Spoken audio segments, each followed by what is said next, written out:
Hey everyone, this is Jared Mace, live at CSUN. I'm with One Court Technologies Incorporated. We're a Seattle-based startup working to make live sports more accessible for people with visual disabilities.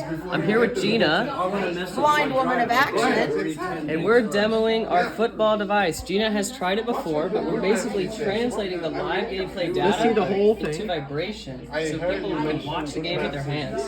So I'll start this play on the laptop. Gena, you're going to feel it on the 20-yard line on the right side, and we're moving to the left. Great. Ready? Yep. I'm an APH is the primary owner of Gena. Is this? I didn't know. Yeah. So that's Oh, yep. Going now. It's going to my thumb. on a good map. It ended it like my knuckle on my thumb, and I can feel it really well.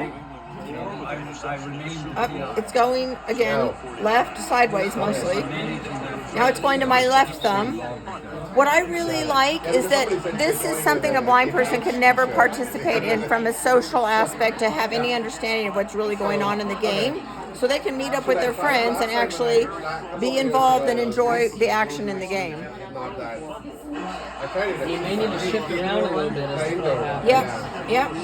I can feel it great though. It is so accurate. Now it's on my left index finger. It was a while. it's worse. Yep.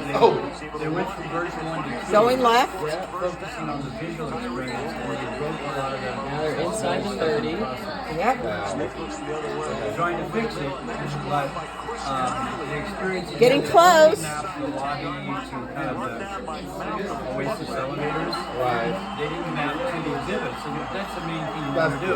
Where Oh, now they kind of went back. Now they're going, yes, touchdown! And there's a big old vibration.